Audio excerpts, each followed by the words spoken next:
Pozdrav svima, ovdje je Omar sa omizija.com i ovdje ispred sebe imam ovu čudnu bijelu kutiju koja u sebi sadrži novi iPhone 6. Kažem čudnu zato što na ambalaži nema ne slike iPhone-a.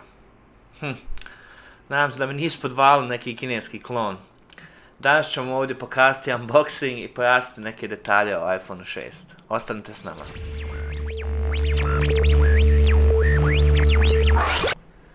Ok, da ne bi gubili previše vremena, bacamo se izravno na iPhone 6 i njegove karakteristike.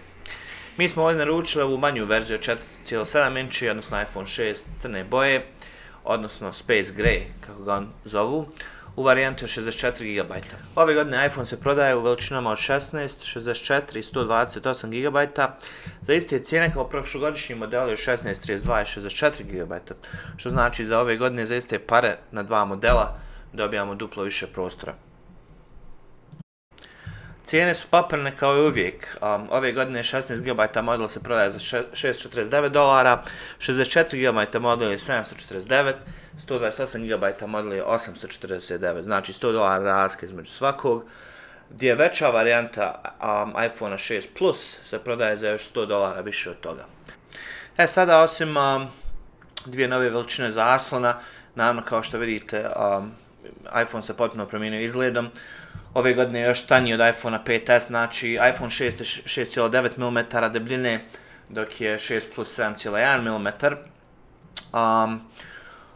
Osim toga, zasloni imaju malo jaču rezoluciju, odnosno iPhone 6 ima 1334 sa 750, neku čudnu HD rezoluciju, a iPhone 6 Plus ima Fully HD 1080p rezoluciju. Unutra se nalazi novi A8 procesor koji je navodno još duplo brži, grafički duplo brži od A7 prošlogodišnjeg procesora i oko 35% brži što se tiče CPU performanse od iPhone 5S.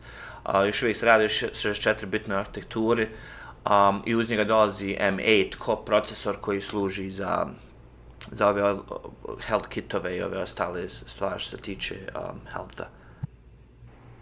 Jedna od velikih stvari ove godine je nova kamera, koja još uvijek ostaje 8 megapikseli, međutim ima navodno puno bolju performansu, te u sebi sadrži neke nove stvari kao focus pixels koje navodno pomažu pri autofokusiranju. Tu ćemo kameru još morati dobro testirati sljedećih par dana, pa ćemo vam napisati detaljniju recenziju o kameri i o slikama, ali gledajući u neke koje su već urađene na netu, kamera je stvarno puno unaprijeđena od prijašnjih modela.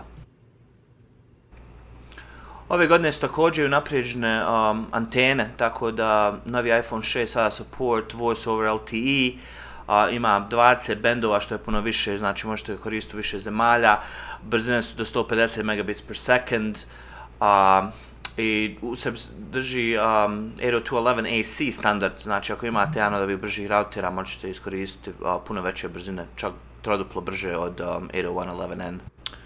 Tu je naravno i unaprijeđeni Touch ID senzor za očitavanje prstiju i ove godine Apple pušta svoje Apple Pay gdje će se u Americi u drugim dijelovima svijeta moći plaćati putem NFC čipa koji je ove godine ugrađen samo radi ovih paymenta.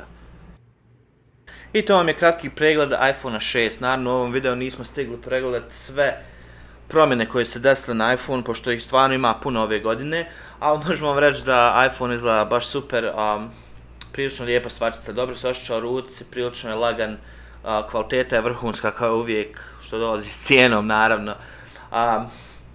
Mi ćemo sljedeća 2 dana nastaviti da ga testiramo i donijet ćemo još par videa što tiče performanse procesora, zaslona, kamere i tako dalje i tako bliže.